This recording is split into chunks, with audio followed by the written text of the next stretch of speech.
Hello everyone, কেমন আছো সবাই? আশা করি সবাই খুব ভালো আছো। আমার আরেকটা নতুন রেসিপি ভিডিও তোমাদের অনেক অনেক স্বাগত। বাইরে প্রচন্ড গরম, আর এই গরমে কিন্তু ঠান্ডা ঠান্ডা ডেজার্ট খেতে সকলেরই খুবই ভালো লাগে। তো আজকে এই 20 মিনিটসের মধ্যেই তৈরি হয়ে যাওয়া একটা ইজি ডেজার্ট রেসিপি নিয়ে চলে এসেছি। তো চলো দেখে নিই তার জন্য আমাদের কি কি করতে হবে। প্রথমে আমি একটা বেকিং ট্রে নিয়ে নিয়েছি, আর এর মধ্যে লাগিয়ে নিলাম হচ্ছে খানিকটা বাটার। এরপরে বাটারটা দেওয়ার পরে উপর থেকে ছড়িয়ে দিচ্ছি হচ্ছে ডেসিকেটেড কোকোনাট বা ড্রাই কোকোনাট। এই কোকোনাটটা দেওয়ার পরে আমি হাতে করে একটুখানি ট্যাপ করে দিলাম। কোকোনাটটা দেওয়া হয়ে গেলে দেখো এখানে একটা উষ্ণ গরম দুধ নিয়ে নিয়েছি 1 বাটি মতো, আর এর মধ্যে আমি এই মেজারমেন্ট চামচেরই 1 চামচ মতো কর্নফ্লাওয়ার অল্প অল্প করে দিয়ে আমি মিশিয়ে রেডি করে রাখবো। এরকম অল্প করে করে দিয়েই কিন্তু এটা মেশাতে হবে যাতে কোনো লাম্পস না থাকে।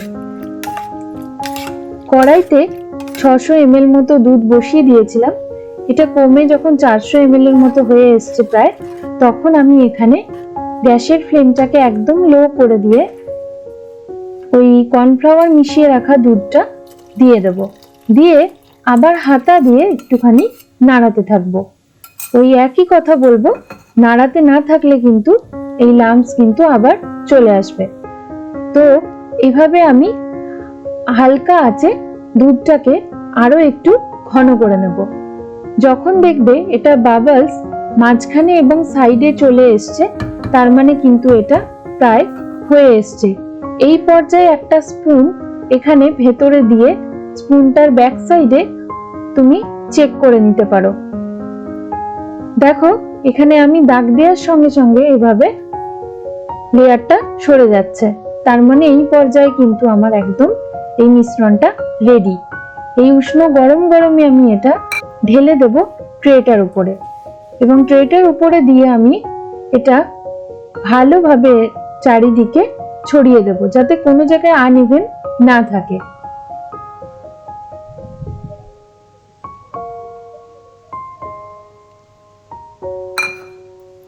ব্যাস, এটা দেখো হয়ে এসছে প্রায়। এখানে আমি সাইডে আর মিডিলে যে একটুখানি বাকি অংশ আছে ওটাকেও কিন্তু এভাবে প্যালেট নাইফ দিয়ে আস্তে আস্তে ভালো করে মিশিয়ে দিচ্ছি। তোমার কাছে যদি এই নাইফ না থাকে তাহলে যে কোনো খুন্তি বা স্প্যাচুলা ব্যবহার করতে পারো। আমার হাতে আজকে সময় একটু কমই আছে, তার জন্য আমি এটা 30 মিনিটের মতো রুম টেম্পারেচারেই রেখে দিচ্ছি।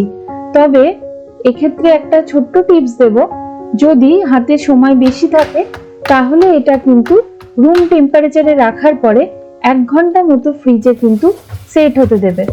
তার ফলে কি হয়, এই ডিলাইটটা ট্রে থেকে তুলতে খুবই সুবিধা হয়।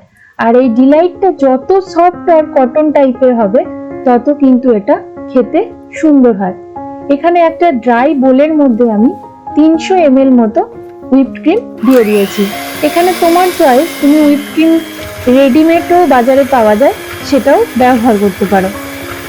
এখানে হাত দিয়েও এটা ফেটিয়ে নেওয়া যায়, তবে হ্যান্ড গ্রিজের দরকার বেশি পড়ে বলে একটা বিটার দিয়ে আমি এটা 5 মিনিটসের মতো দেখো এভাবে একটু বিট করে নিয়েছি। যখন ক্রিমটা এরকম পর্যায়ে এসে দাঁড়াবে তখন এখানে অ্যাড করে দেব হচ্ছে খুব সামান্য পাউডার সুগার, যেটা মিক্সিতে 1 চামচের মতো গুঁড়ো করে নেওয়া হয়েছিল। এটা দেওয়ার পরেও আবার একটুখানি বিট করে নিচ্ছি। তবে হুইপড ক্রিম কিন্তু প্রতিটা কোম্পানিরই আলাদা আলাদা হওয়ার জন্য এখানে কিন্তু টাইমটাও অনেকটা তার উপরেই ডিপেন্ড করে। তো সেই অনুযায়ী ভালো করে চেক করে নিয়ে কিন্তু হুইপড ক্রিমের টাইমিংটা সেট করতে হবে বিটারে। এখানে 2 ড্রপের মতো আমি রেড অর্গানিক ফুড কালার ব্যবহার করছি। এটা অপশনাল, ইচ্ছা না হলে নাও দিতে পারো। তবে যে কোনো পেস্ট্রি বা কেক ডেকোরেশনের সময় যখন হুইপড ক্রিম কালার ব্যবহার করা হয় তখন কিন্তু এটা অয়েল বেসড কালার বা এখানে জেল বেসড কালার দেওয়ার চেষ্টা করবে। কোনো ওয়াটারি বেসড কালার কিন্তু এখানে হুইপ ক্রিমে দেবে না, তাহলে কিন্তু ক্রিমটা ফেটে যাওয়ার চান্স থাকে প্রায় 90% মতো। এখানে এভাবে আমি স্প্যাচুলা দিয়েই এটাকে ড্রপ ড্রপ করে পুরো ট্রেটার মধ্যে ছড়িয়ে দিয়েছি। আর এরপরে সেই নাইফটা দিয়েই আমি এটাকে আলগা করে চারিদিকে স্প্রেড করে দিচ্ছি। লেয়ারটা তোমার পছন্দ মতো তুমি থিক বা পাতলা করতে পারো। এখানে যখন এটা এভাবে চারিদিকে স্প্রেড করা হয়ে যাবে, আরেকবার একটু ট্যাপ করে দিয়ে ওপর থেকে আবার ছড়িয়ে দিচ্ছি যে ডেসিকেটেড সামান্য কোকোনাটটা। এরপরে দিয়ে এটাকে আমি আবার 1 ঘন্টার মতো ফ্রিজে রেখে দেব। তবে ওই যে বলেছিলাম হাতে সময় বেশি থাকলে এখানে কিন্তু ফ্রিজে 2 থেকে 3 ঘন্টা মতো রাখলেই খুবই ভালো হয় এবং ডিলাইটটা কিন্তু খুব সুন্দরভাবে উঠে আসে। আর ঠান্ডাটা যত বেশি হবে টেস্টটাও কিন্তু তত বেশি সুন্দর হয়। এখানে মোটামুটি একটা মাপ নিয়ে আমি এভাবে এটাকে চৌকোনা করে কেটে নিচ্ছি। এই ডিলাইটটা তুমি তোমার পছন্দ অনুযায়ী এভাবে কেক টাইপেরও স্কোয়ার করে সার্ভ করতে পারো বা সার্ভ করতে পারো হচ্ছে রোলের মতো করেও। তোমার যেটা পছন্দ সেইভাবেই তুমি এটাকে সার্ভ করতে পারবে। প্রথমে দেখো আমি এখানে একটা পিস তুলে নিয়ে সাইডে আরেকটা পিসের উপরে যত্ন সহকারে রেখে দিচ্ছি। প্রথম ডিলাইটটা আমি এইভাবে সার্ভ করব।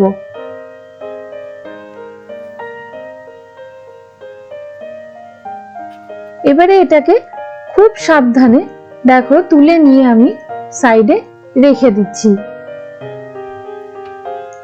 এখানে তুমি পিঙ্কের বদলে হালকা গ্রিন কালার বা তোমার পছন্দ অনুযায়ী রেড কালারও ব্যবহার করতে পারো। প্রথম ডিলাইটটা আমি তুলে রেখে দিয়েছি, আর একটা সেকেন্ডেরটাও আমি দেখো করে দেখাচ্ছি। এইভাবে তুলে নিয়ে একটা পিসকে আরেকটা পিসের উপরে দিয়ে এটা দুটো লেয়ার করে তুলে সাইডে রেখে দেব।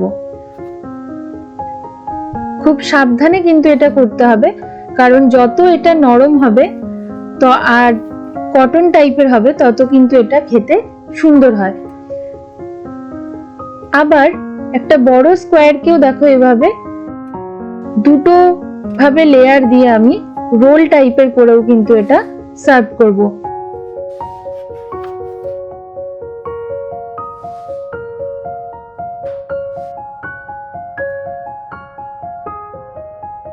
উপর থেকে ছড়িয়ে দিচ্ছি হচ্ছে কিছু পেস্তা।